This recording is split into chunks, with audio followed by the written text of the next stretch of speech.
Bonjour à toutes et à tous, ici Stanislas Frankel, historien du sport. Nous voici ici à l'UFR STAPS de l'Université d'Artois, devant le laboratoire Sherpa de l'UREPS.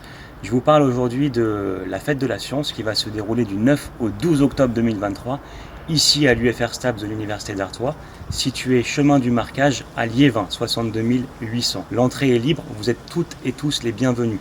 Je vous présente rapidement le programme. Le programme va être passionnant, donc du 9 au 12 octobre à l'UFR STAPS de l'Université d'Artois, Liévin. Donc le 9 octobre au matin, le Café des Sciences, animé par la chercheuse Isabelle Cabi. Le Café des Sciences, c'est tout simplement un petit déjeuner gratuit offert aux étudiants et à tous ceux qui veulent venir nous rencontrer, nous en tant qu'enseignants-chercheurs, à la faculté des sports. Ensuite, à 17h30, il y aura une formidable projection du documentaire Flore de Jean-Albert Lièvre dans l'amphithéâtre numéro 3, je le répète, entrée gratuite. Alors Jean-Albert Lièvre, on va projeter ce documentaire ici, spécial Alzheimer, Flore, avec l'association Entre Aidants, avec la psychologue Annie Carton, le psychologue Nounayon Agbangla et le docteur médecin Murienne Penquin, la gériatre, présidente d'honneur de l'association Entre Aidants. Voilà le programme du 9 octobre. Le 10 octobre, l'exposition photo, les coulisses de l'EPS, les coulisses d'une enquête en sciences humaines et sociales, l'EPS d'ailleurs, avec Annie Carton, avec Nathalie Gélène, les sociologues, et la sociologue Sarah Pochon, évidemment membre du laboratoire Sherpa.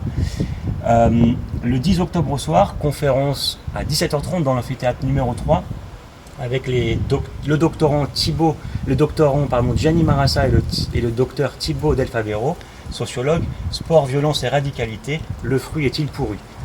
Ça va être une conférence passionnante.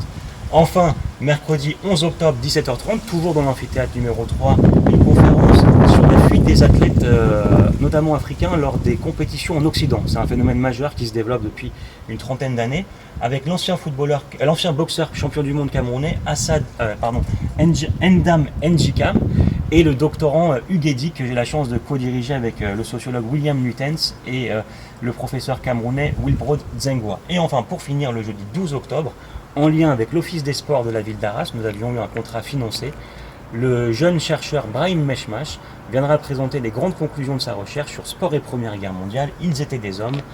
L'idée était de retracer le parcours de champions français et étrangers qui étaient passés par Arras lors de la Première Guerre mondiale ou qui étaient tombés par Arras. Donc ça va être passionnant, des portraits de sportifs méconnus, à l'instar du grand cycliste français vainqueur du Tour de France, Faber. Je vous remercie pour votre attention et surtout on se retrouve lors de cette fameuse fête de la science à Liévin, entrée libre, dès le 9 octobre. Merci et à bientôt sur Temps de Sport. Partagez, commentez, abonnez-vous, car enseigner, c'est répéter.